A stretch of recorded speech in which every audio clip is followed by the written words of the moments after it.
Welcome back, fellow Africans. Welcome back, Nigeria. Welcome back, South Africa. Welcome back, Kenya. Welcome back, DR Congo. Welcome back, Cameroon. Welcome back, Ghana. We welcome you back from all parts of Africa to the WFH-A program. As we try to contend and live with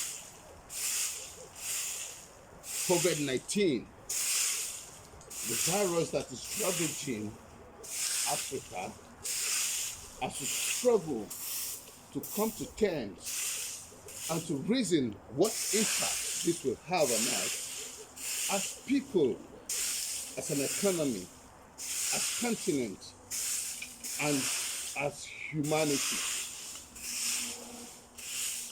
Let us draw from our experiences. Let us draw from what we hear. Let us draw from the repercussions that meet each step that we take. Steps taken by others, steps taken by leaders, steps taken by organizations, steps taken by religious bodies.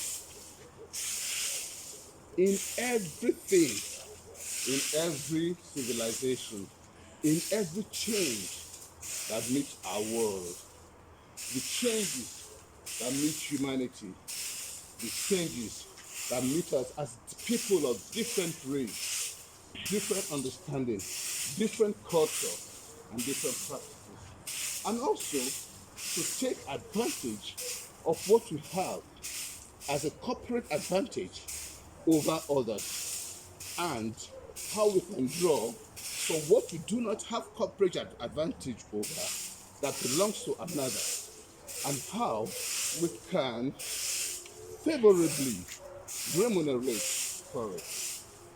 Why, where, and how the remuneration comes. As we all know, Africa has become a plowing ground for the Western world, for the Asian world, and for people who control the world economy today. I said people, I did not say country, because among these people of this country are the people whose vested interests play paramount to the interest of the collective of the people of the nation. And that is why you have conflicting ideas, conflicting results, conflicting submissions when they come to discuss issues of human development. If what we're hearing about COVID-19 today is true, then China is on its way to becoming the number one economy of the world. The question is, how did they come to this? But that is not my business, and that's not what I'm about, and that's not what I want to dwell on. Why? Because Nigeria, where I come from, and Africa as a whole, the continent that I belong to,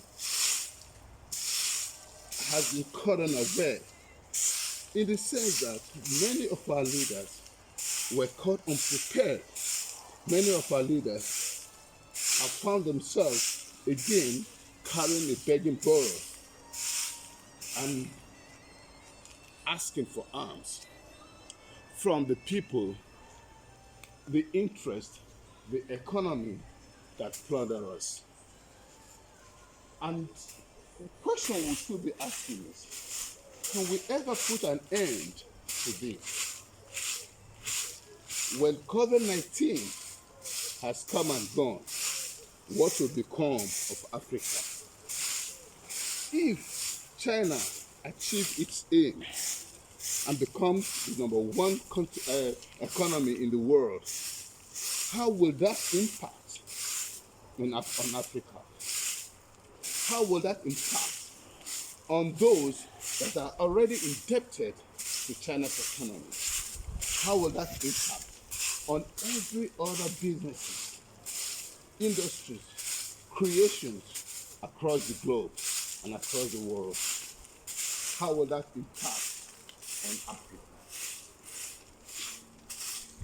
If you look at what I'm doing today, you can see how unprepared I am working my garden. I'm actually using a garden broom instead of a rake to work my garden. It is not because I wasn't prepared, but it's because I cannot find my garden rake.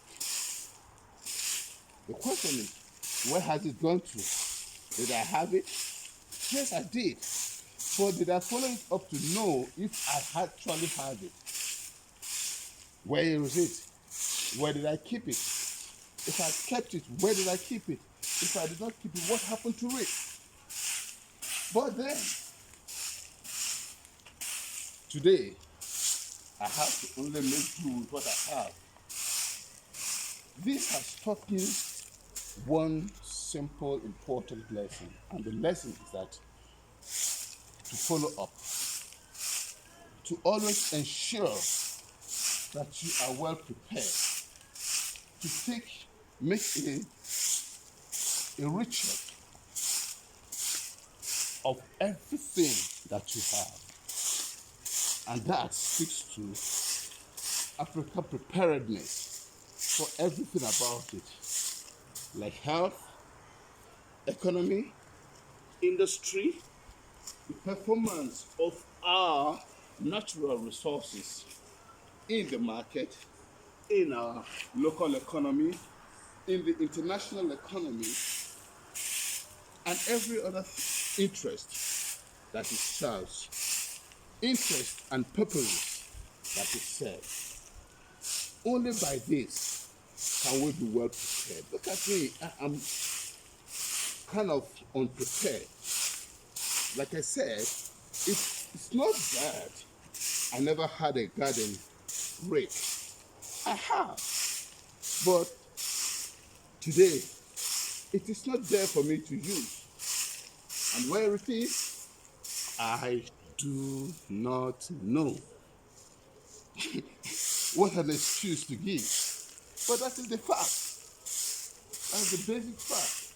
And that is exactly what African leaders are battling with. We had resources. We do businesses with international communities. They dictate our prices. We make money. And now that we are caught up in this mess, many countries of Africa do not know where to get resources from to aid the people of their own people. They do not know how to begin to research medication. And now the continent is dependent on the Western world, China, America, Britain, France, Italy, to provide the virus that is going to be approved and given to Africa through WFH-A, World Health Organization. What a continent, what a people, what a development, what a thing, what a situation to find ourselves in.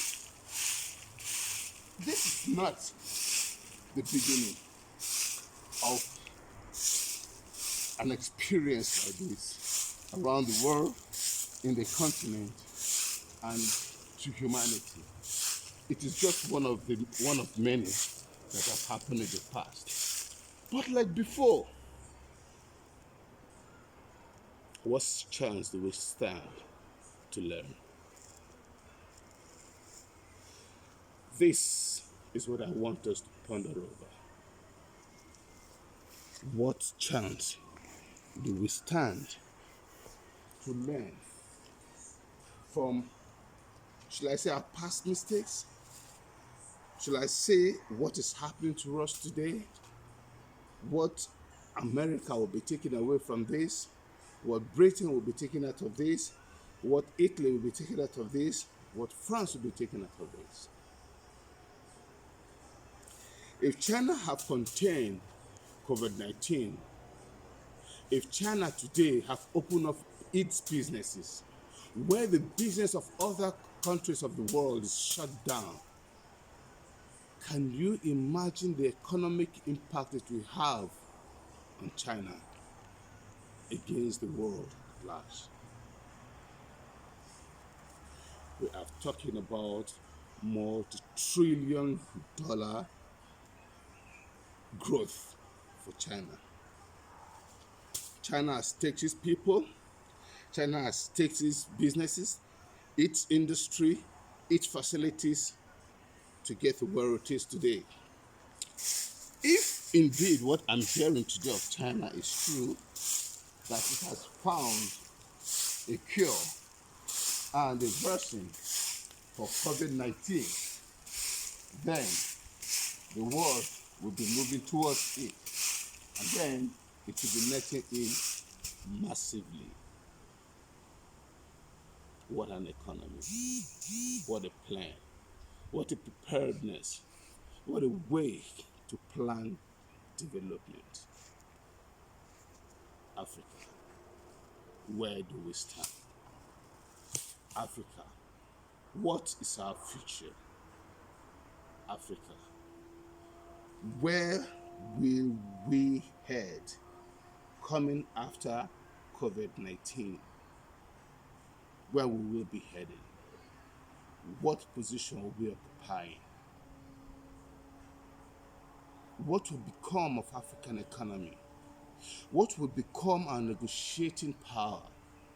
How much power will we have to wield before any other economy that needs resources from Africa to advance whatever they have left? This should be the food for thought for not only African people, but also African leaders, African-owned industries, African-owned sectors, African policy formulators, our educational system, our health system, our construction industries, and the rest of the African leaders. AU, this is a challenge for you. And this you must take and work with. Thank you. May God bless you.